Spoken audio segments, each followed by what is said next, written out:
आज या ठिकाणी होत असलेल्या जुन्नर शहरातील नगरपालिकेच्या सार्वत्रिक निवडणुकीच्या निमित्ताने या ठिकाणी भारतीय जनता पार्टीच्या वतीने आपण अतिशय खंबीरपणे या ठिकाणी निवडणुकीला सामोरे जात आहोत। त्या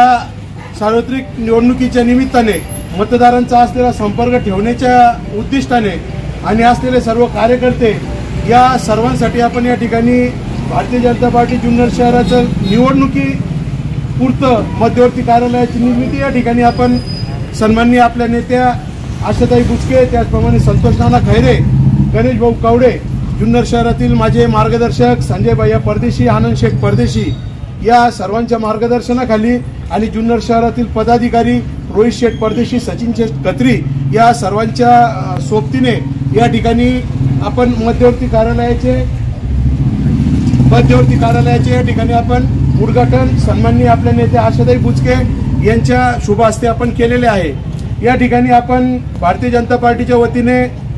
थेट नगराध्यक्ष पदाचा उमेदवार, त्याचप्रमाणे जुन्नर शहरातील प्रभाग क्रमांक 6, 7, 8 त्याचप्रमाणे 2 या ठिकाणी आपण आपले सर्व प्रतिनिधी गंभीरपणे या ठिकाणी उभे केलेले आहेत आणि ते सर्वार्थाने जनतेचे पसंतीचे असलेले असे उमेदवार आहेत आणि तेच उमेदवार या ठिकाणी निवडून येतील अशी या ठिकाणी मला खात्री आहे। या ठिकाणी असलेल्या या कार्यालयाचा उपस्थित सर्व असलेल्या माझ्या सर्व सहकारी मित्रांनी, माझ्या पक्षाच्या बांधवांनी आणि मतदारांनी या ठिकाणी येऊन काय आपल्या समस्या असतील, या ठिकाणी प्रचार यंत्रणेचे काय जबाबदारी असतील ते संपूर्णपणे घ्याव्यात आणि या ठिकाणी एकमेकाचा सहकार आणि संबंध ठेवावा असं या ठिकाणी मी आपल्याला माझ्या वतीने आणि माझ्या असलेल्या सहकारी भगिनी उमेदवार, थेट नगराध्यक्ष पदाचे आपल्या उमेदवार आमच्या भगिनी तृप्ती वैभव परदेशी, त्याचप्रमाणे प्रभाग क्रमांक 8च्या माझ्या समवेत सुद्धा त्याच उमेदवार माझ्या भगिनी सौभाग्यवती तृप्ती वैभव परदेशी आहेत। आपण सर्वांनी या ठिकाणी मी सर्वांना विनंती करतो की अतिशय जोमात भारतीय जनता पार्टी कमळ या चिन्हाचा प्रचार आणि प्रसार करून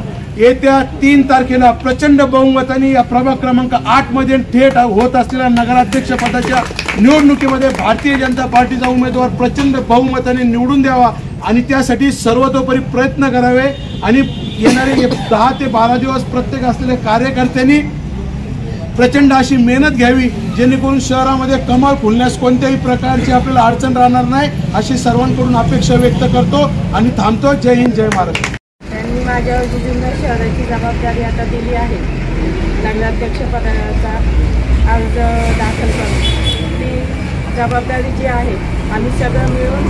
पूर्ण करणार आणि भाजपचा झेंडा जो आहे तो नगरपालिकेवर फडकवणार। तृप्तीताई आप आगे बढ़ो।